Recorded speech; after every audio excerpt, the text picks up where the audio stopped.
শিক্ষার বেহাল ছবি রাজ্যে অনেক স্থানে যেখানে সরস্বতী পুজো দিয়েই ছাত্রছাত্রীদের হাতে পেন্সিল ওঠে, হাতে খড়ি হয়, সেখানে সরস্বতী পুজো দিয়েই একটি বিদ্যালয়ের পুরো পঠন পাঠন বন্ধ হচ্ছে এই বাংলায়, তাও আবার হচ্ছে পশ্চিম মেদিনীপুরে। কারণ বিদ্যালয়ের একমাত্র শিক্ষক অবসর নিয়েছেন দুদিন আগেই, নেই কোনো নতুন শিক্ষক। তাই অবসরপ্রাপ্ত শিক্ষককে দিয়েই শেষবার বিদ্যালয়ে সরস্বতী পুজো করিয়ে স্কুলের প্রায় ২৫ জন ছাত্রছাত্রীর পড়াশোনা বন্ধ হলো। এমনটাই গ্রামবাসীরা বলছেন। পাড়াতে বা বাড়িতে টিউশন পড়িয়েই এগোবে পড়াশোনা। স্কুল পড়ুয়াদের কি হবে ভবিষ্যৎ, তা নিয়েই দুশ্চিন্তায় অভিভাবকরা। এই ঘটনা পশ্চিম মেদিনীপুর জেলার চন্দ্রকোনা ১ নম্বর ব্লকের নিশ্চিন্তপুর শিশু সুরক্ষা কেন্দ্রের। বর্তমানে এই স্কুলে ছাত্রছাত্রীর সংখ্যা প্রায় ২৫ জন। বন্যা কবলিত পিছিয়ে পড়া গ্রামের মানুষদের দাবিকে মান্যতা দিয়ে সমস্ত গুরুত্ব বুঝে ২০০০ সালে একজন সহায়িকা ও একজন শিক্ষক দিয়ে এই স্কুলটি শুরু হয়। ২ বছর আগে একজন শিক্ষক অবসর নেন। বর্তমানে স্কুলের একমাত্র শিক্ষক তরুণ পাল ৩১শে জানুয়ারি অবসর নিয়েছেন। বর্তমানে শিক্ষকহীন স্কুল। আর সেই স্কুলেই সোমবার বাণী বন্দনায় মেতেছিলেন গ্রামের মানুষজন ও স্কুল পড়ুয়ারা। তবে সকলেরই মুখ ভার, কারণ এই উৎসবটাও হয়তো শেষবার হচ্ছে। পরের দিন থেকে স্কুলে তালা বন্ধ থাকবে। নেই কোনো নতুন শিক্ষক, কারণ নতুন নিয়োগও তো নেই। স্বাভাবিকভাবে এলাকার মানুষজন তারা খুব বিষণ্ণ। গ্রামের মহিলা রেখা মল্লিক বা অপর গ্রামবাসী শম্ভু মল্লিক বা গ্রামবাসী ভরত দলুইয়ের মতন লোকজন যারা ওই এলাকার বাসিন্দা, তাদের বক্তব্য পরিষ্কার যে তাদের ছেলে মেয়েদের ভবিষ্যৎ কি হবে এরপর। শুনুন।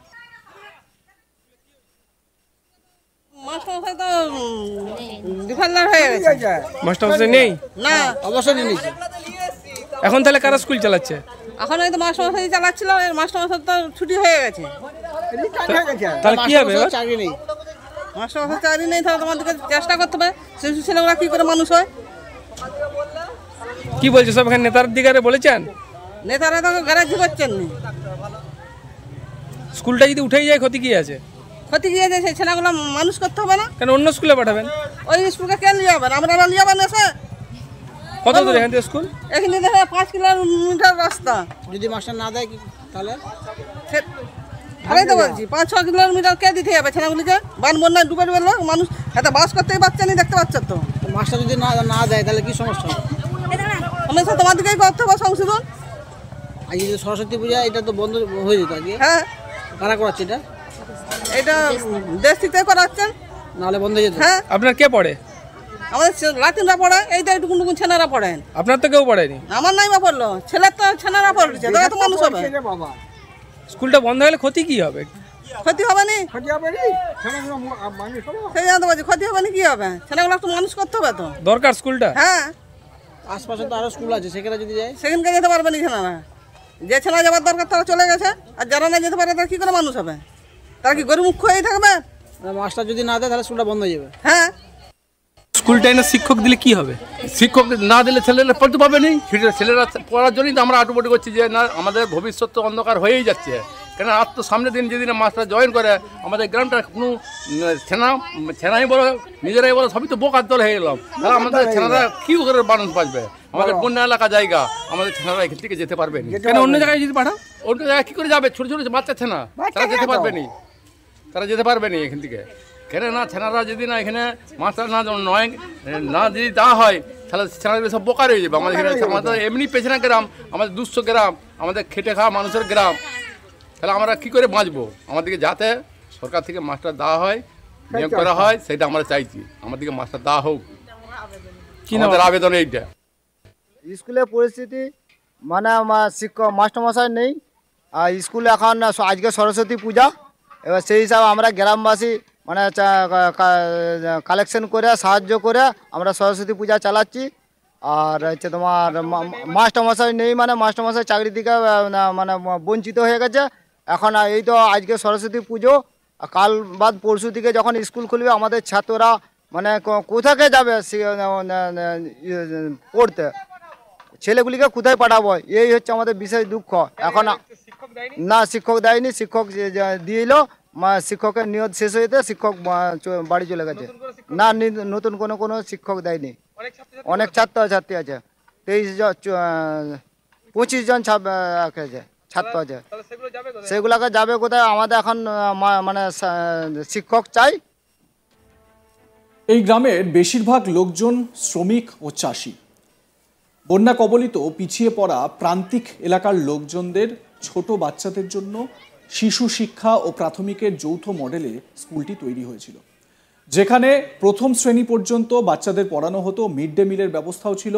সেখানে শিশুরা প্রথম শ্রেণী পর্যন্ত পড়ে একটু বড় হয়ে গেলে উচ্চশিক্ষার জন্য 3 কিলোমিটার দূরের স্কুলে যাওয়ার জন্য প্রস্তুত হতো। কিন্তু এবার থেকে তা বন্ধ হলো। মিড ডে মিলের রাঁধুনি তিনি কি বলছেন এ বিষয়ে শুনুন। এই স্কুলে রান্না করতেন কতদিন ধরে? হ্যাঁ, স্কুল এখানে যতদিন চালু হয়েছে ততদিনই আমরা এখানে রান্না করছি। ছেলেদেরকে আমরা রান্না করে মিড ডে মিলে খাওয়াচ্ছি, ছেলেদের পড়াশোনা করছি, ছেলেদেরকে যত্ন করছি। আর এবারে শিক্ষক তো শিক্ষকের অভাবে এখানে স্যার যেদিনে চলে গেল সেদিন থেকে আমাদের রান্না বন্ধ হয়েছে। তাহলে এখানে শিক্ষক দিতে হবে একজন। তাহলে বাচ্চাগুলো কি করছে? বাচ্চা পড়তো তো? হ্যাঁ, বাচ্চাগুলো পড়ছে, বাচ্চাগুলো সব পড়তো। তাহলে এখন কে পড়ায় তাদের? এখন কে পড়বে? এখন টিউশনি হচ্ছে ঘরে, যারা হয়তো টিউশন দিতে পারছে তারা দিচ্ছে, যারা দিতে পারছে তাদের ছেলেরা ঘরেই আছে। গরিব দুঃখীরা তো কি করবে? কি হবে তাহলে? এখন কি হবে? এখন শিক্ষক দরকার, এখানে শিক্ষক দিতে হবে একজন।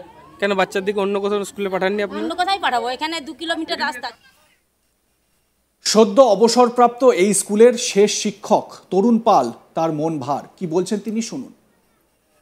এখন স্কুলের পরিস্থিতি খুব বেদনাদায়ক, কারণ এই যে স্কুলটি শুরু হয়েছিল এখানে কোনো প্রাইমারি স্কুল ছিল না, যার জন্য এখানে তখন সরকার বাহাদুর ঠিক করেছিলেন এই অনুন্নত এলাকায়, এই এলাকার মধ্যে সব থেকে লোল্যান্ড, এখানের ছেলেমেয়েরা একটু বন্যা হলে স্কুলে যেতে পারতো না, যার জন্য পুরোটি এসসি বেল্ট, মানে এখানে জেনারেল কাস্ট নেই, যার জন্য এখানে সরকার স্কুলটি দিয়েছিলেন।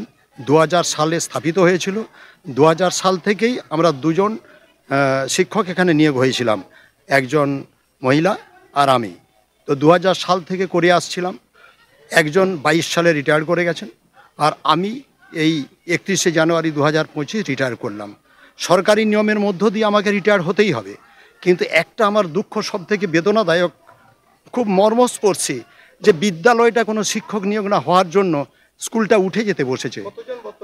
বর্তমানে ছাত্রছাত্রী আমি এই যে সালটা 2025 সালে জানুয়ারিতে ভর্তি করতে পারতাম, কিন্তু উঠে যাওয়ার জন্য আমি ভর্তি করতে পারিনি। তবু এখানে ক্লাস 1 পর্যন্ত ছাত্রছাত্রী আমার 21 জন, ক্লাস 4 পর্যন্ত আছে। তো আমি এই যে সরস্বতী পুজো, আমি এসেছি গ্রামবাসী আকুণ্ঠ সহযোগিতা নিয়ে, এখানে গ্রামবাসী সরস্বতী পুজোটা অনুষ্ঠানটা পরিচালিত করছে। আপনাদের সুচিন্তিত মতামত জানান। দেখতে থাকুন আজ তাক বাংলা, সাবস্ক্রাইব করুন ইউটিউব চ্যানেলটি।